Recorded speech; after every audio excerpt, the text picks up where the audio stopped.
Hey everyone, welcome back to Magnifique with me, your host, Gabrielle Forshee. How we doing? How was the weekend? How is life treating you? All of the above. Tell me everything. I'm recording this. Usually I have headphones in so I can hear myself talking as I'm going. However, today I'm trying something a little bit different and I'm not headphoning it today. I'm doing what feels right and true to me and just speaking and hoping it sounds good in the microphone. So, today we are going to talk about the trends that we saw this past winter. Winter has gone. She's peaced out. Hello, Miss Girly Spring. Hi, I've missed you. I'm so glad to have you. But before we get into that, let's talk about the week we've just had. Go ahead and tell me if I'm wrong, but it felt like a filler week. Something felt off, perhaps a little stale, and that's for sure not sending me into a spiral in the slightest at all, except for the fact that it is. So that's not fun. I'm also feeling a little bit stuffy. That is just allergy season trying to kill me. So going back to this week, kind of felt like a filler week. Mercury's not in retrograde, so I don't know really what's going on. I did hear something that there was something going on with the stars, but I didn't look that deep into it. I like astrology. I don't blame everything on astrology, although that would be nice to do. Sorry, I can't come into work this week. My stars aren't aligned. And if I fully and truly believed that, I think it would work. I don't want to hear your opinions on whether it would work or not. I think it would work. Yeah, actually, none of this is really a big deal. I'm perfectly fine and perfectly happy, safe, healthy, food, shelter, water, all of the above. I'm just, a little bit dramatic. And speaking of the dramatics, crying, begging, pleading for everybody to stop exactly what they're doing right now and rate the podcast. And while you're there, go ahead and share it with one of your friends and also have that friend share it with one of their friends and so on and so forth. We're kind of running a pyramid scheme here, and I'm proud to admit that. Lately, I've been feeling like I need to do a little bit of reinventing. I say that, but then I just used almond milk in my coffee this morning instead of the soy milk that I usually use. And I'm not having a good time, so maybe reinventing is not what I need to be doing in this moment. Because small steps like that aren't boding well for me. But when I say reinventing, I don't exactly know what that means, so I don't know what to do. Maybe it's the spring cleaning thoughts working a little overtime and spreading out in my brain and spring cleaning things that don't need to be spring cleaned. But maybe it's a journey I'll start, maybe also not. Maybe also not. But how was this winter for everybody? For me, she was mild. I've had worse.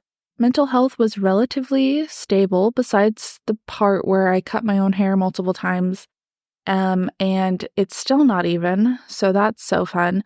But now that winter is behind us, I figured it's time that we talk about our fave trends from the past season and our not so fave trends.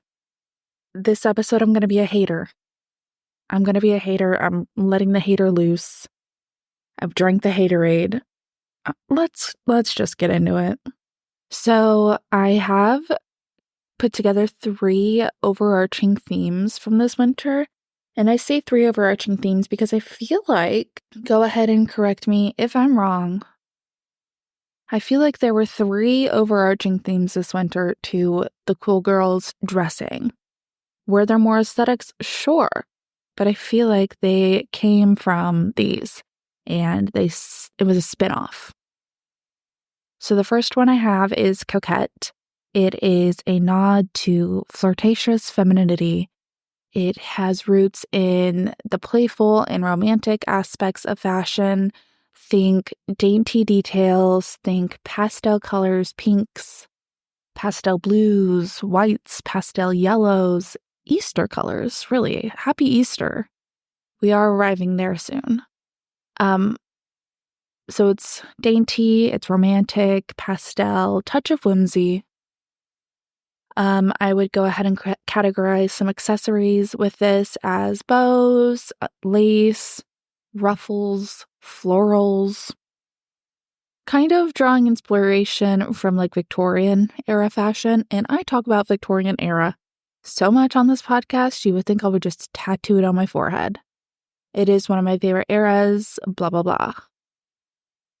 This style and aesthetic symbolizes youthful, ultra girly aesthetic that is unapologetically feminine. In the year of our Lord and Savior, the Barbie movie, we saw Coquette really come to be last fall and winter. And I liked it. I was here for it.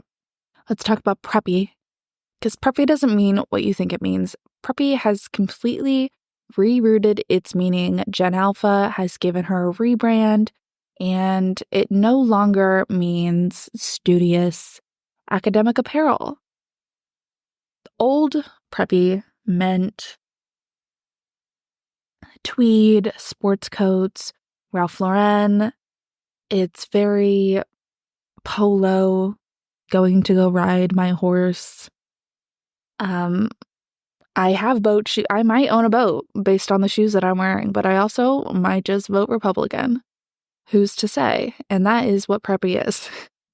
There was like a renaissance of preppy when I was in high school. Like all the boys would dress very preppy, and it was kind of nasty, but also I don't know what I thought at the time. I don't think about high school often, except for trends. Anyway, in high school, you would have like vineyard vines and, why did I forget all of the pants and the shirts? It was always the Simply Southern, kind of all of those Sperry's shoes. Did I tell you guys that I think Sperry's is having a resurgence and the boat shoe is having a resurgence this summer with regular preppy, and I will go more into that into what we can see in this spring. But get your boat shoes ready. Clean them off, make them not stinky. I know they've been sitting in your closet for 8 years. They're probably horrid. So the new version of preppy would mean trendy and basic for the girl's perspective. You would incorporate yoga pants, Stanley cups, Uggs, really just like ultra basic girl has turned into preppy, and the tweens and teens love it. So go off, love that. Really rooting for you there.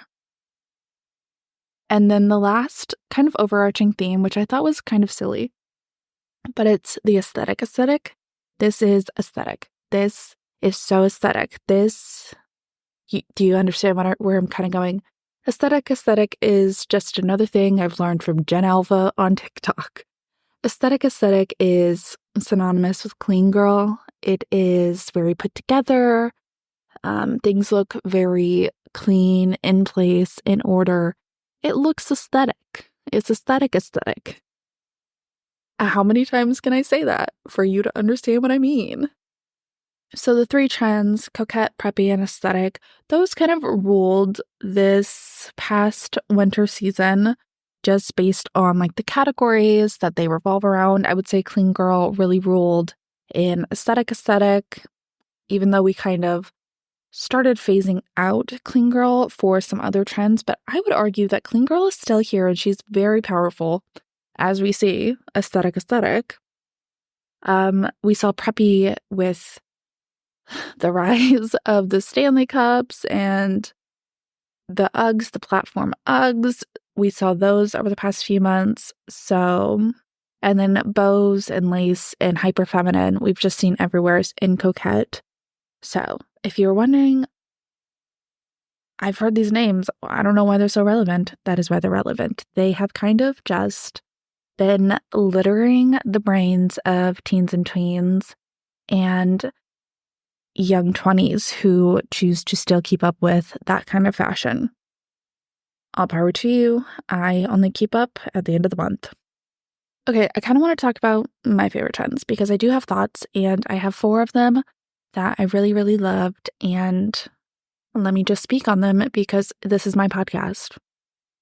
But first, I'm going to have a drink of my nasty almond milk latte. Almond milk is so bad compared to soy milk. What's your favorite milk? Don't say cow's milk. You can leave this podcast right now. This is not a safe space for cow's milk drinkers. Okay, let's talk about my favorite trends. Something that we saw everywhere, and we really knew that she was having a moment before the beginning of the year. Red. I am the color red's biggest fan. I love her. I am not new to her. I'm true to her. I've been here for years before she was trendy. Really, I'm just kind of making a case for myself so that when you see me wearing red after this trend is over, it's not a trend to me. This isn't a phase. This is real. This is me. I'm exactly where I'm supposed to be. But I am glad that she got her roses via being trendy. However, I do fear that she will be done by the time summer comes around. I know that we are... Wow, I'm speaking very monotone right now.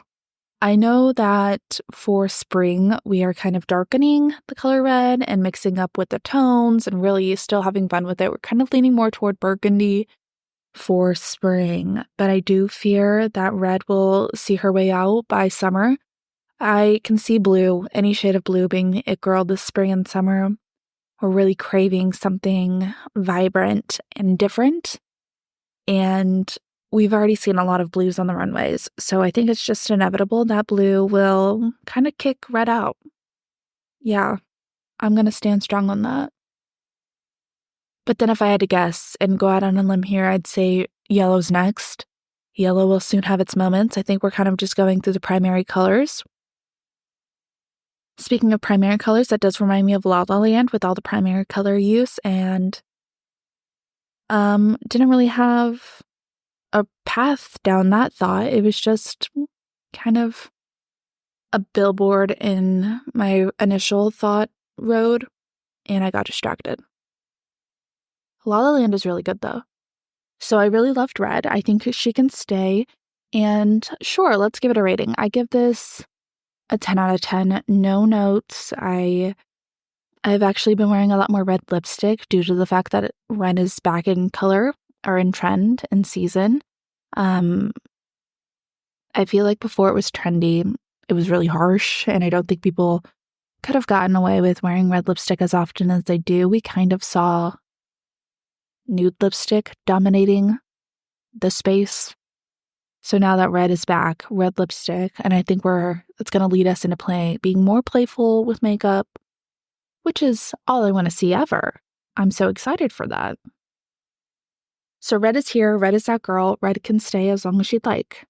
Okay, next one is bows.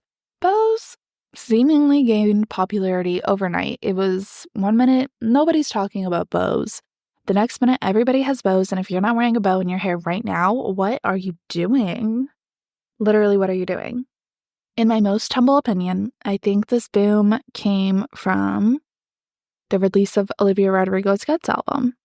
In or around that time, really. But she has a song called Lacy, which really sparked conversation. And I think this also kind of links to an uptick in interest in bows and ribbons. She has a line in there, and people were kind of conspiring about who the song was about. So then bows were kind of everywhere, like on the For You page of TikTok, which then led people to be like, oh, bows are cute. Let's wear them. And bows kind of just became everywhere. It leans into girlcore, which I'll talk about more. I'm sorry, did my brain short circuit? Did I say more weird? It leans into girlcore, which we'll talk about more in the spring trends and what we can see in that. But it's just hyper feminine resurgence thanks to Miss Margot Robbie running the world last year.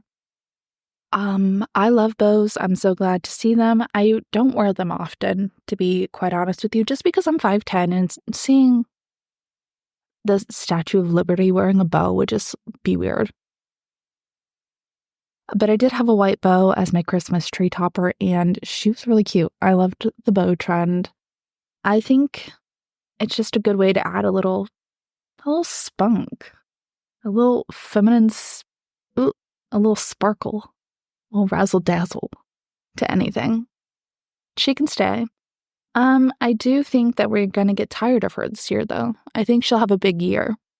After this year, though, I don't think so. Also, I feel like with a lot of these trends, we're leaning so heavily into them that in the next 5 years, we're gonna look back and we're gonna be like, oh, that's winter 2024. That has winter 2024 written all over it.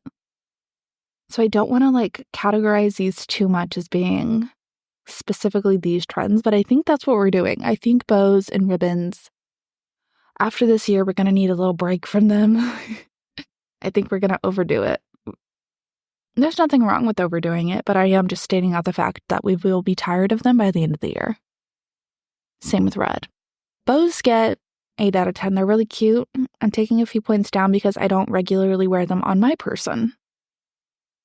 The next trend that I really loved, I didn't see as often as I'd like, but this is my podcast, so I can do what I want. It's chunky knits. I feel like I personally saw chunky knits everywhere. Everywhere I looked, someone was wearing the chunkiest of chunky knits. It felt like the chunkier the better, and it was a competition. No, when I mean chunky knits, I mean you're swimming in your sweater. I don't mean oh, cute, slightly oversized. I mean, where is the person's head? I saw Nara Smith's chunky sweater, and it's currently the only thing coming to mind.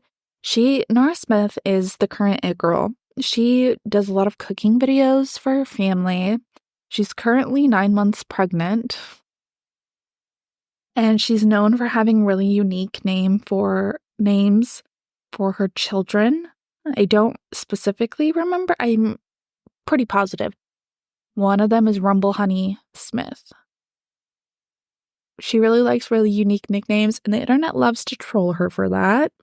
But she also loves to make things from scratch, which the internet is also up in arms about. Cannot believe that she makes Cinnamon Toast Crunch in the morning for her kids from scratch. It's kind of like a culmination of things. Why is Nara Smith so interesting? So when she cooks, she is always dressed to the nines, so well put together while being 9 months pregnant.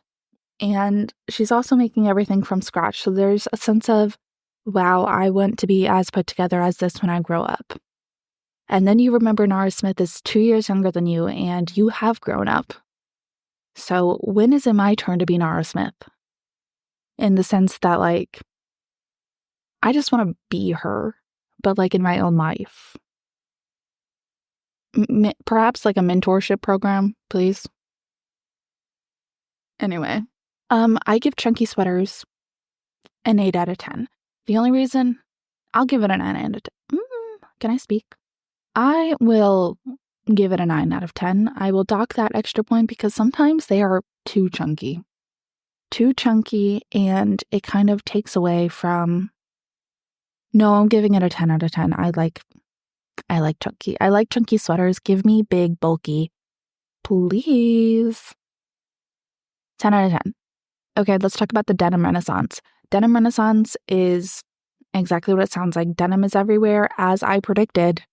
In the very first episode of this podcast, I predicted that denim was having a resurgence this year. And the girlies wore denim. As I predicted, also kind of a confirmation bias. People are getting ready. They're going out more, which is leading to the rise in denim and new denim trends. Like I said, we're just now getting back to quote unquote pre-COVID life and going out more and being expected to be places. And nobody knows how to dress. So their default is denim. And I'm here for that. Excuse me. I'm here for that, and I don't want it to go anywhere. I'm still really loving relaxed fit jeans. I've had people ask me if they can see skinny jeans coming back this year or next. I give it end of year is when we start to see people kind of transitioning back to skinny jeans. I don't know if it'll be full on this year, but I can see a transition back into slimmer fit. The denim renaissance, I give a 7 out of 10. I don't love a lot of the jeans styles. But there's an easy fix to that. I just don't wear them. So, and I also don't like certain washes of jeans, so I can't say that I love all jeans equally. But like I said, simple solution, don't wear the ones I don't like. And I'll stick by that. I think that's some advice I can live by. I'm going to take a drink of my nasty coffee. Hold on. Let's go to the loser trends. These are trends that I hate, but I thought it would be fun if I called them loser trends. You're not a loser if you like these trends. That's it. So the first trend that I hate is the mob wife aesthetic, the whole debacle, everything about it. I don't like it. This felt like people grasping at straws for trends and just trying to find the next new trend, and we're throwing things at the wall to see what stuck. It came out of nowhere and it came and went so quickly. I haven't heard anybody talk about it in forever. I'm gonna go on record. Hold my hand when I say this. They did this to us and created the mob wife aesthetic to make us fight. And, there shouldn't be fighting in the world. If I were in charge of trends, there would be world peace. Yep, I give that trend a 1 out of 10. 0 being the worst, 5 being mediocre, 10 being the best. I give it a 1.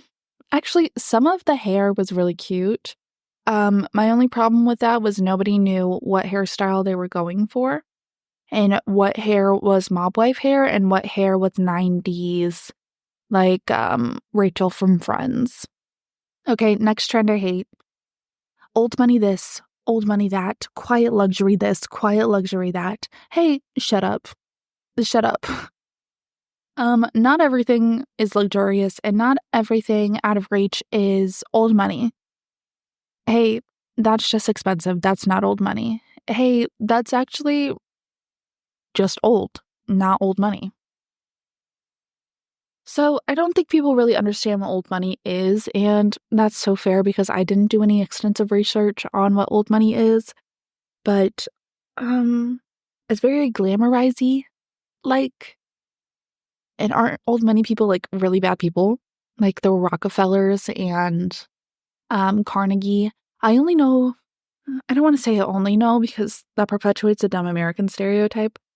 I specifically remember what the Rockefeller family and the Carnegie family is like built their empire off of because of 8th grade social studies class. Thank you, Miss Jackson. She taught us that Rockefeller was all about the O's and oil, and Carnegie was all about steel and the railroad lines. So thank you for ingraining that into me, but I don't actually remember anything else. Oh yeah, I don't like old money and people talking about old money, just like as an aesthetic. I do really like the preppiness of old money and I do want their money. But I just don't think that people are categorizing things correctly. I think old money and elegant/preppy has become synonymous in this regard.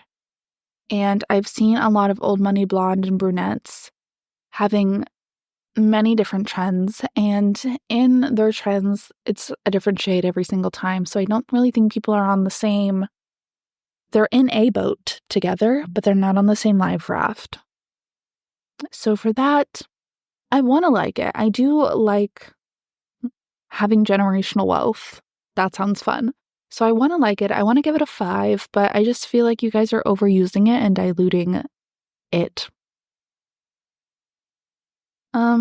See, when I explained it, it kind of just sounds like I'm being a hater for no reason, so maybe that is what I'm doing. This next one is just purely because I'm a hater, and it's ballet flats. I'm not getting on trend with this. I have one pair of ballet flats that I've had for many years now, and they don't see the light of day very often. And that is just because I'm a hater. I guess if you want a real reason, I've spent too many years wearing flats instead of heels, and now I'm standing strong in my stance presently in that I will take heels over flats any day because I just got comfortable wearing them in public. And I finally feel comfortable being 6'2" in public, so don't make me go back. I give ballet flats a 3. My next trend, very quick one, I don't really have many thoughts on it, I just wanted a 4th one, is mixed metals. I think it's kind of blah. I think it's a lot to look at. I don't like it. I don't like the way silver jewelry looks, and maybe that's just more of a me thing, and it probably is. But I don't like it together. I think it looks really not cute together. So I'm going to give it a 5. It's just middle of the road. I'm not going to wear it, so it's not going to affect me. But if you ask me my thoughts on it, I don't like it. Anyway, thank you for coming to my hate corner. One thing about me is I'm a hater, and I say that with the utmost peace and love. Peace, love, respect, heart. So that was everything from winter, but what can we expect from spring? So glad you asked. I took these from The Cut and glamour.com, so if you want any more information about that, links will be down below. But it looks like the white dress is having a resurgence. Everybody's wearing wedding dresses this spring and summer in a different cut color variety. The white dress is expected to be a very well-loved color for the season. We've been seeing celebs on the red carpet sporting this white gown for a while now. We saw Taylor Swift, Olivia Rodrigo, Madison Beer, and I think that was just at the Grammys. Those 3 appearances, but I've been seeing a lot of people on red carpets in general sporting white dresses.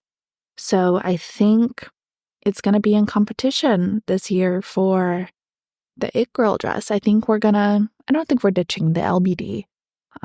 Coco Chanel would be rolling over in her grave if we ditched that. Although, like I said, she might be a Nazi, so that might be okay. So I think we can expect to see a lot more white dresses. Although don't wear a white dress to somebody else's wedding. I think that's one of the trashiest things you can do. Although there is a vivid memory of me at one of my aunt's weddings when I was a teenager. And guess what color dress I had on? White and black. It was a color block dress, and I wore the 2 colors you're not supposed to wear to a wedding. So, I don't know how I survived that alive. Another thing that we can see this spring is more sheer clothing. We see this every year in the spring and summer months, but using silk and mesh and chiffon and tulle and anything that you want to just create a sheer look. So I feel like they get more and more sheer every year, but how sheer is too sheer? And how many times can I say sheer without it losing any and all meaning? So this came from The Cut, but Glamour seconds this trend idea, although they kind of predict that the sheerness will be used as a means for layering. I don't think it'll be like one sheer top. I think it'll be a sheer top with a jacket and maybe like a vest. And lots of layering. I think we're going to see a lot of layering this season from the cool kids. I am not cool enough to layer that heavily, but some people can, and I wish that I were them. Another thing we can see that we've seen on the runways, fringe and tasseling, just fringe clothing. Tassels much like the Eras Tour Fearless dress, the gold one, with all the fringes. It's going through a renaissance now in higher-end fashion space. There's designers like Prada and Gucci putting out their own spin on it with different fringe detailing, different widths, lengths, material. I think that it's a country girl summer with the fringe. Beyonce has a new country album, Casey Musgraves. Country girl spring and summer with the fringe. Sure. Let's do it. How do you feel about country music? I usually go on record saying that I like any music except country music, but I really adore Casey Musgraves, so I think I'm gonna have to... I don't have to do anything. Anyway, so next there's gonna be a rise in what's called girlcore. It's similar to coquette, but girlcore focuses on hyperfemininity with just a splash of dainty, lots of roses and bows and ruffles. I don't know the psychology behind it, but we've really been just loving being a tween girl. Tween girl playing with makeup and bows in hair, and I'm kind of obsessed with it. We have designers like Carolina Herrera aiding in this trend with the grandiose use of bows and girlcore in her recent collections. And then the next prediction that I have that was reinforced this morning by TikTok is bold stripes. I have seen the girls secure their vertical striped button up in preparation for spring, and this morning I saw that vertical striped pants would also be part of this. So bold striping is coming back for the spring and summer, so please be ready. I'm not ready. I don't like button-ups. I haven't found a button-up that I like and sits well on me. This trend is very Ralph Lauren coded, very preppy, very polo, but also very coastal, depending on the material of the top or the pants. If it was linen, it gives me very much like Cape Cod vibes. I've never been to Cape Cod. Can you guys tell that the coffee is kicking in though? Because I really am having fun talking right now. So those are what we can kind of expect from the spring. But as we talk about which trends are in and out, it's important to remember nobody's going to beat you up for wearing a jacket that is 2 seasons out of style. I think it's important that you should remember to wear what you want. Wear what makes you feel good and happy and confident. Do you, girly pop. But that is my trend report. I hope you enjoyed. If you want to keep up to date on what is trendy, what is poppin', what are we doing in life, go ahead and follow us. We have our Magnifique Pod Insta link in the caption, as well as my personal Insta link for Gabrielle Forshee. I have my TikTok link, my Pinterest link. Any link that you could ever want is in the caption. So I hope you join us over on our other social medias. Don't forget to rate and follow the podcast. It's the only reason I know that you like us. So please, begging on my hands and knees for you to do that. And until next time, bye guys. Thank you.